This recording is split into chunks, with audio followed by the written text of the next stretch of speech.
welcome to ARTlapse, a series where I share a time lapse of my art and we talk all about creativity, because the artist behind the art is even more important than the art itself.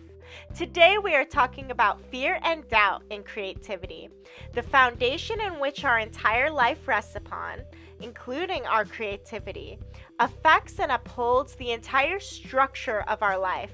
So it is necessary for us as artists to learn how to be effective humans first. Our entire creative spirit rests upon it. So let me ask you a question. Have you found yourself trapped in a cycle of working too much and crashing and running into burnout, or your spirit becomes heavy on this creative journey? You are experiencing what is known as a tower moment. The tower is a card in the tarot deck. And this card symbolizes a moment in our lives where our entire foundation collapses because the way in which we are living is no longer sustainable. And it is in fact an opportunity to make a drastic change in the way in which we do things. Tower moments call for us to shake things up, to try things in a new way. If we fail, it's time to get up and try again, you see. This is not the time to give up or give in, but it is the time to get up and throw out what is no longer working to gain a new perspective on the way we approach our art and our life. Liberate yourself from the confined systems and perspective that you have trapped yourself in, you see. Change is the only constant in life, and if we fail, it doesn't mean that we suck. It's not a reflection of ourselves.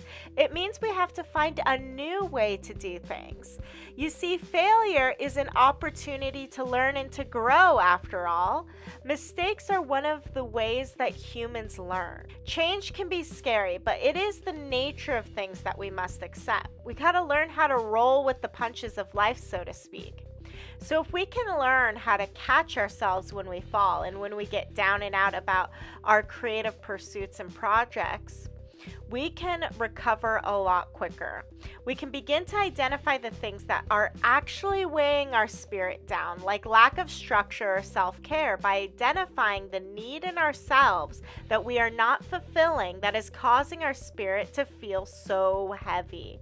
So don't you see? This is an opportunity to learn more about yourself and a chance for a new beginning, but we must be brave enough to look inside of ourselves first.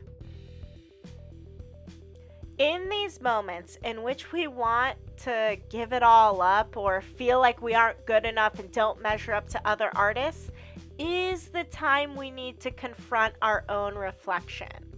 Our fears and doubts have gotten out of hand, so it's time to face the music and clean up the mess inside of our own minds.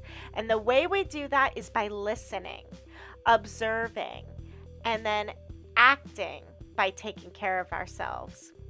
Fear and doubt over our own creativity is a signal being sent out from the depths within ourselves for the need for nurturing. Like I said, there is some need not being fulfilled inside. We aren't supporting ourselves, the creator, the best we can on this long creative journey when this happens. To best support ourselves as the most valuable asset for our creativity as the creator, we must provide ourselves with tender love and care. Take this time to be gentle, forgiving, and loving. Treat yourself as you would a best friend, and listen. We must assume the role of a caretaker as ourselves. Take a break, take a bath, drink some water, go on a walk. Find a way to support yourself, to lighten your spirits. It's time we learn how to mother ourselves the best we can so we can start to feel secure again, you see. If we are feeling fear and doubt, how can we best express ourselves while supporting ourselves at the same time? Seek to express these emotions in your creativity or explore new ideas and thoughts without reservations. Don't hold back these feelings, as it only leads to repression and suppression of emotions. Now is the time to be open and honest with ourselves. So pull out a notebook and start journaling. When I say express yourself, it doesn't have to be something you have to share with anyone other than yourself. But the point is to process these emotions. This is the time to be softer and gentler with ourselves. Take off the pressure and start exploring ways to recharge and rejuvenate your spirit. You don't always have to go hardcore, and you deserve to rest, and you deserve to receive support from yourself. So find ways to make this journey of a life as an artist sustainable by meeting and taking care of your very human needs. What matters in life is what you can consistently do.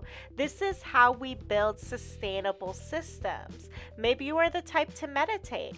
Maybe you're the type to journal. Maybe you enjoy long walks. Maybe you like doing all of the above every single day.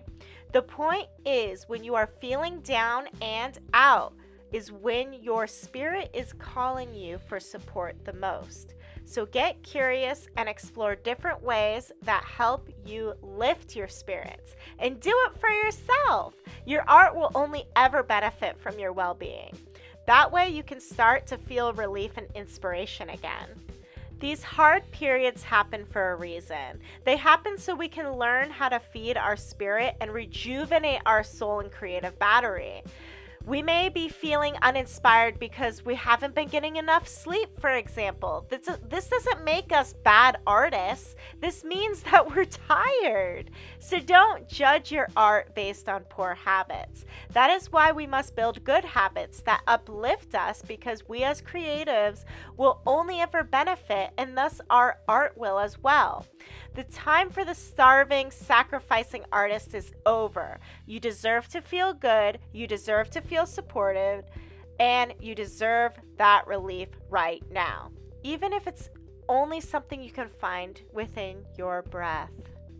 This is how we make it through those dark moments, by finding the light at the end of the tunnel, even if we have to make it out of our own actions and trudge on. This is how we make it through these difficult periods. It's not by repeating our actions and our mistakes. It's not by going down the same path and the same way of being that got us into this fearful, doubtful place in the first place. It's through accepting our feelings as valid, accepting what has happened, and realizing there's no other way to go but up from here. It's time to move away from an unhealthy relationship with self, where we don't feel supported because we don't support ourselves, we don't feel seen because we ignore our needs, and we feel fear that our dreams will never come true because we aren't supporting ourselves on that journey. It's time to let this way of thinking, of doubting, go. How do we do that? Listen.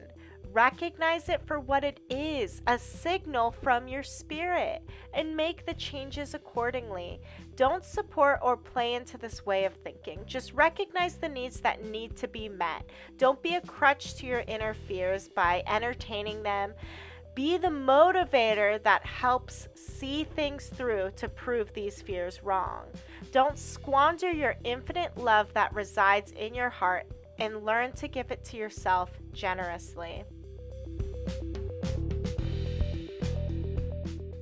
It's time we listen to ourselves and take control of our situations in the way we can. It's time to take matters into our own hands. It's time to embody the phoenix and to rise from our own ashes. And we can do that by focusing on building security at this time. It's time for us to focus on the structure in our lives, the stability of being, and the order that our habits create. Maintain healthy boundaries within yourself and your relationships. Protect your heart and your energy at this time. This is what your creative spirit needs most right now. Speak your mind and be honest with yourself and others. Respect your capacity to take on only what you are able to until you feel in a better feeling space. This is the time to tell the whole truth and nothing but the truth to yourself and others. Don't be afraid to be honest. Express yourself creatively if you find it to be a healthy outlet. Take the time to gain clarity on your vision so you can bring your new life and way of being forward with ultimate confidence. Self-care isn't a luxury, and it isn't something you should put off until after you've made whatever success to prove yourself worthy of it, okay? You shouldn't be working towards self-care like it is something in the future. Self-care is needed most when you are stressed out, feeling insecure, feeling fear, and feeling doubt. So learn to take breaks, tend to your needs, spend time with yourself outside of creating, make space to simply be. Be a human, live your life. Being human isn't a privilege, it's your responsibility. Art is your privilege, so save your best self for your creation process by remembering to take care of yourself. That is how you honor yourself and your art. Stay magical and love you. Till next time.